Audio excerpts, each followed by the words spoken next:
மேற்கு தொடர்ச்சி மலையடிவாரங்களில் நம்முடைய கன்னியாகுமரி மாவட்டத்தில் ஆரம்பித்து அங்கே நர்மதை தபதி நதிக்கரையினுடைய தெற்கு முகத்துவாரம் வரைக்கும் இந்த வெயில் இருக்குது. ஒரு பக்கத்தில் பார்த்தா பாம்பேல மழை அடித்து கொட்டுது, இந்த பக்கம் பார்த்தா ஒரு மிகப்பெரிய வெயிலை மேற்கு தொடர்ச்சி மலையடிவாரங்கள் சந்திக்கு அப்படின்ட்டு இயல்புக்கு மீறிய ஒரு காலநிலை. திடீர்னு பார்த்தா மேக வெடிப்பு, இமாச்சல்ல ஒரு பெரிய வெள்ளம் வருது, காஷ்மீர் உத்தரகாண்டில் ஒரு மிகப்பெரிய மேக வெடிப்புல தண்ணி அள்ளிட்டு வந்து கொண்டு போகுது. 50-60ன்னு என்ன செய்யுது, மனித கூட்டத்தை அள்ளி கொண்டு போய்கிட்டு இருக்கு. ஆச்சரியமா இருக்கு. இயற்கையை எந்த அளவிற்கு நாம் ஒழித்து நாசம் செய்திருக்கிறோம். இன்றைக்கு அது நம்மை பழி வாங்கக்கூடிய காலகட்டத்துக்கு வந்திருக்கு. அதான் உண்மை.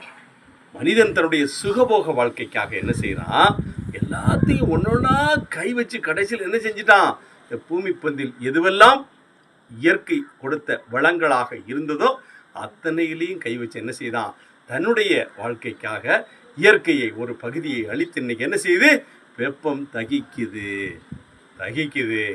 இருசக்கர வாகனத்தில் போகும்போது பாதத்தில் வெயில் படும். பாதத்தில்னா முன் பாதத்தில் வேகமாக போய்கிட்டு இருக்கும்போது அந்த முன் பாதம் என்ன செய்யும், சூடாகும். எங்கே, சென்னையில் 20 வருஷத்துக்கு முன்னால்.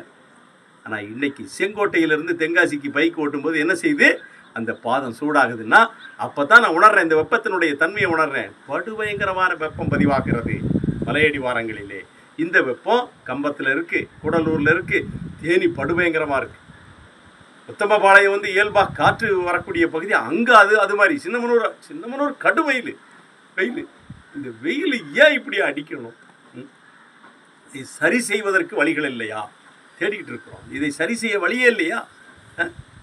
வருடத்தில் 9 மாதங்கள் மழை பெய்த செங்கோட்டையினுடைய இன்றைய நிலை இப்படி பரிதாபகரமாக மாறிவிட்டதை நினைக்கும் போது ரொம்ப வருத்தமாக இருக்குது. நேற்றைக்கு முன்தினம் முதுவாக்குடிக்கு போயிருக்கோம்.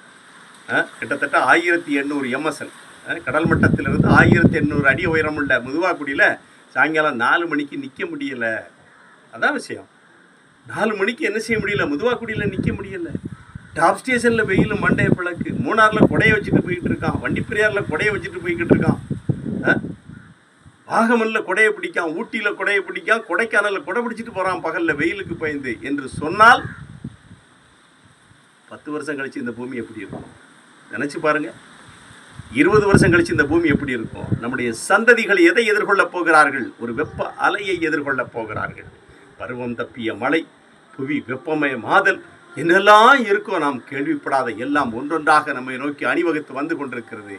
மனிதன் இயற்கையை பாதுகாக்க முன்வராவிட்டால் இந்த இயற்கை நம்ம என்ன செய்யும், அழித்தொழிக்கும் என்பதில் எந்த மாற்று கருத்தும் இல்லை. நன்றி.